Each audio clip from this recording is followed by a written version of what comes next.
Hello everyone, मैं राहुल मौर्य आपका स्वागत करता हूं आपके अपने यूट्यूब चैनल KIIT सेंटर पर। आज की क्लास BA प्रोग्राम के स्टूडेंट्स, खास तौर पे जो फर्स्ट ईयर के स्टूडेंट्स हैं, उनके लिए काफ़ी इम्पोर्टेंट है, क्योंकि आज की क्लास में हम इम्पोर्टेंट टॉपिक पर चर्चा करने वाले हैं। वो टॉपिक क्या है? राजनीतिक सिद्धांत। यानी हम ये जानेंगे कि राजनीतिक सिद्धांत होता क्या है और इसका महत्व क्या है, क्या इसकी प्रासंगिकता आज भी है या नहीं है। महत्व और इसकी प्रासंगिकता पे बात करेंगे, लेकिन उससे पहले हमें राजनीतिक सिद्धांत को आसान शब्दों में समझना होगा। तो राजनीतिक सिद्धांत, दो शब्द आ रहे हैं इसमें, एक राजनीति और दूसरा सिद्धांत। तो राजनीति को समझने से पहले हम लोग सिद्धांत को समझते हैं। किसको? सिद्धांत। आखिर सिद्धांत होता क्या है? सिद्धांत यह ग्रीक शब्द थ्योरिया से जन्मा है। इंग्लिश में थ्योरी कहते हैं, और ये कौन से शब्द से जन्मा है? थ्योरिया से, जिसका मतलब होता है जब कोई चिंतक, कोई विचारक किसी बात पर गंभीर होकर चिंता करे या उसकी मनोदशा ऐसी हो, अर्थात यह ग्रीक शब्द थ्योरिया से जन्मा है। किसी बात पर शांत व गंभीर चिंतन की वो अवस्था, या किसी विचारक की वो मनोस्थिति जिसमें वो किसी बात पर शांत और गंभीर होकर क्या करता है? चिंता करता है, तो वो चिंतक कहलाता है। और अगर वो राजनीति के संबंध में किसी चीज पर चिंतन कर रहा है, जैसे राज्य कैसा होना चाहिए, राष्ट्रीय हित कैसा होना चाहिए, समाज का हित कैसे होना चाहिए, तो वो राजनीतिक चिंतक है। कौन सा चिंतक है? राजनीतिक। तो सिद्धांत क्या है? सिद्धांत एक विचारक की वो मनोस्थिति जिसमें वो किसी भी बात पर गंभीर रूप से क्या करता है? चर्चा करता है। शांत और गंभीर रूप से चिंता करने की वो अवस्था है। जब चिंतक अपने संपूर्ण शिक्षा से किसी विषय पर गहराई से चिंतन करे, अर्थात जब चिंतक क्या करे?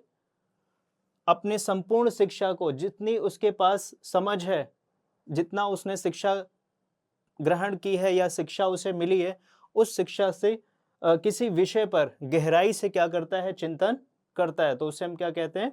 सिद्धांत। या हम ये भी कई बार कहा जाता है कि सिद्धांत मीन्स क्रमबद्ध तरीके से किसी चीज को जानना, सिस्टमैटिक तरीके से किसी चीज को समझना। तो ये तो सिद्धांत की बात हो गई। अब हम आते हैं अपने राजनीतिक सिद्धांत में, कि राजनीतिक सिद्धांत क्या है। अर्थात जब हम राजनीतिक सिद्धांत की बात करते हैं, तो इसमें जो राजनीति शब्द है, कौन सा शब्द?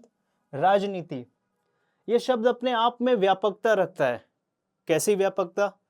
अर्थात राजनीति को अगर हम एक वृक्ष मान लें, तो राजनीतिक सिद्धांत, राजनीतिक दर्शन शास्त्र, अंतरराष्ट्रीय राजनीति, ये सब उसकी शाखाएं हैं। तो राजनीति सिद्धांत का संबंध किससे हो गया? राजनीति से हो गया। और राजनीति में हम क्या पढ़ते हैं?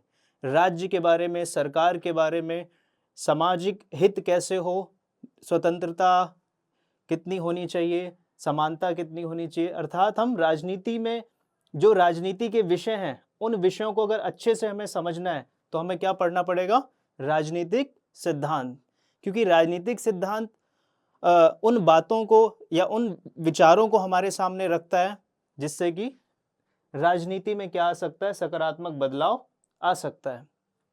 तो राजनीतिक सिद्धांत होता क्या है, तो देखते हैं। राजनीतिक सिद्धांत आसान भाषा में कहा जाए तो राजनीति से संबंधित एक विषय है। क्या है? राजनीति से जुड़ा हुआ एक विषय है, जिसमें हम क्या करते हैं? मुख्य रूप से राज्य व सरकार का अध्ययन करते हैं, गहराई से अध्ययन करते हैं। किसका अध्ययन करते हैं? राज्य का और सरकार का।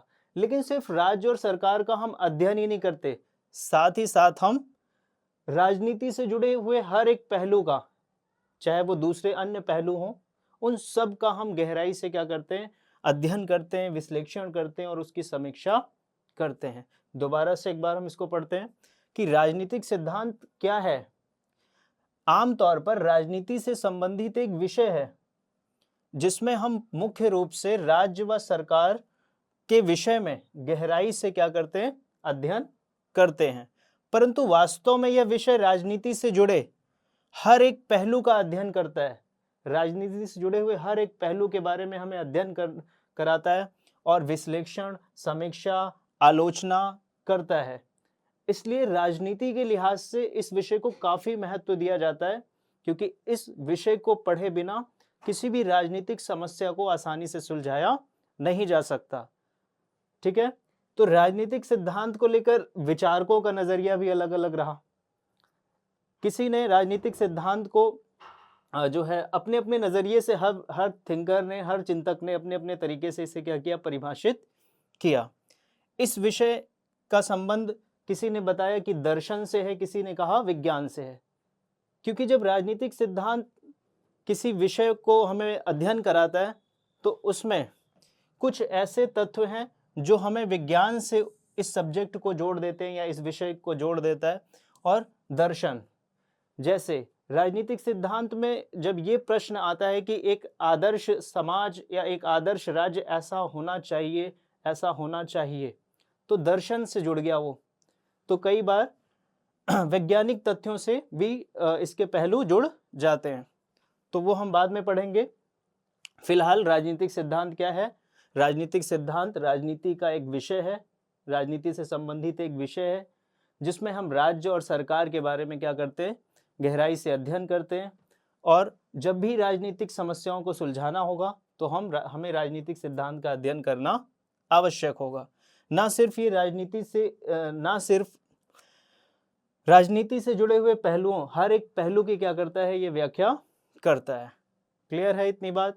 अब हम लोग आगे बढ़ते हैं। राजनीतिक सिद्धांत के कई विचारक हैं और कई, या विचारक कह सकते हैं हम इनको, या थिंकर या चिंतक कह सकते हैं। इन चिंतकों ने राजनीतिक सिद्धांत को अलग अलग तरीके से देखा, अलग अलग तरीके से इनको परिभाषित किया। जैसे राजनीतिक सिद्धांत के प्रमुख विचारक कौन?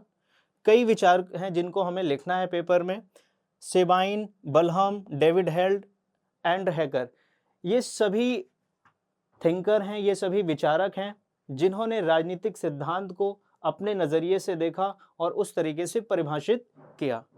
तो अभी हम शॉर्ट में पढ़ रहे हैं, इसके नोट्स आप लोगों को प्रोवाइड हो जाएंगे। जैसे कि सेबाइन ने क्या कहा? सेबाइन ने कहा कि राजनीतिक सिद्धांत एक विषय तो है, लेकिन अगर हम इसको राजनीतिक सिद्धांत को इन्होंने दो भागों में बांट के समझा, यानी एक संकीर्ण और एक व्यापक। सेबाइन कहते हैं कि राजनीतिक सिद्धांत को अगर हम संकीर्ण अर्थों में लें, अर्थात सिर्फ काम क्या करता है, तो संकीर्ण अर्थों में इसका मतलब कुछ नहीं है, सिर्फ व्याख्या करना, राजनीति से जुड़ी हुई चीजों की व्याख्या करना। व्यापक अर्थों में हर एक पहलू की व्याख्या करना। तो सेबाइन का अपना नजरिया है। बलहम कहते हैं कि राजनीतिक सिद्धांत क्या है? राजनीतिक सिद्धांत राजनीति के विषय वस्तु की व्याख्या करती है, अर्थात राजनीति में जो भी राजनीति से संबंधित जो भी विषय हैं, उन विषय वस्तुओं की क्या करती है, व्याख्या करती है। जैसे कि राजनीतिक संस्थाएं, उनका लक्ष्य, उनका उद्देश्य, उनका लक्ष्य क्या है राजनीतिक संस्थाओं का, उनका गठन कैसे होगा, इन तमाम पहलुओं के बारे में राजनीतिक सिद्धांत क्या करती है, अध्ययन कराती है, या इसको हम समझ सकते हैं। डेविड हेल्ड एक चिंतक रहे या विचारक रहे जिन्होंने कहा कि राजनीतिक सिद्धांत क्या है, सरकार, राज्य और समाज की विशेषताओं को हमें बताती है, उसके स्वभाव, उसकी प्रवृत्ति को हमें बताती है, या हमें उससे पता चलता है। अर्थात राजनीतिक सिद्धांत के अध्ययन से हमें सरकार, राज्य और समाज की विशेषताओं को और उसकी प्रकृति को के बारे में हमें हमारी समझ बढ़ती है। तो ये जो इसकी महत्वता है वो यही महत्वता है क्या, कि हर एक विचारक ने इसको बहुत ही ज्यादा महत्वपूर्ण माना। किस विषय को? राजनीतिक सिद्धांत को। एंड हैकर, इन्होंने कहा कि एक अच्छे राज्य और एक अच्छे समाज की स्थापना में राजनीतिक सिद्धांत एक महत्वपूर्ण भूमिका निभाता है, क्योंकि राजनीतिक सिद्धांत में वो बातें लिखी हुई हैं, वो नीतियां लिखी हैं, वो नियम लिखे हैं, जिससे कि एक अच्छे राज्य और एक अच्छे समाज की क्या हो सकती है, स्थापना हो सकती है। इसलिए राजनीतिक सिद्धांत का अध्ययन काफी महत्वपूर्ण है। तो ये इसका राजनीतिक सिद्धांत का एक इंट्रोडक्शन है, एक संरचना दिमाग में बनने के लिए है कि राजनीतिक सिद्धांत किस तरीके से कितना महत्वपूर्ण है, इसकी प्रासंगिकता क्या है।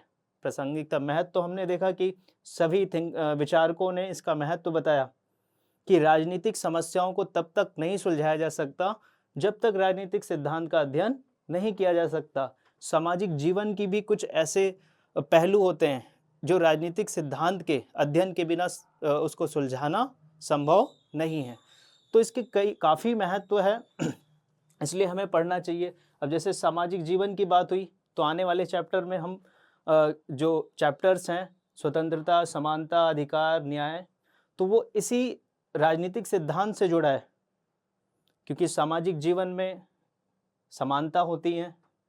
जब तक समाज में समानता नहीं होगी तो समानता का एक चैप्टर है। स्वतंत्रता से संबंधित यानी सरकार को कैसा होना चाहिए, राज्य को कैसा होना चाहिए, राज्य को स्वतंत्रता सौंपनी चाहिए, किसी पर बंधन नहीं लगना चाहिए ताकि वो स्वतंत्र रूप से काम कर सके, उसके व्यक्तित्व का विकास हो सके।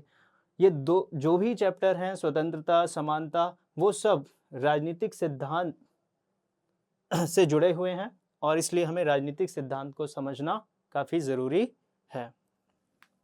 उम्मीद करते हैं आपको ये लेक्चर समझ में आया होगा और ये एक इसका इंट्रोडक्शन है। आप लोगों को नोट्स प्रोवाइड कर दिए जाएंगे। Thank you so much.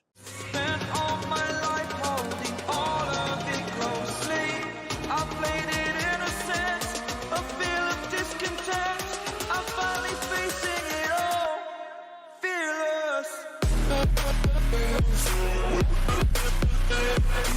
be right back.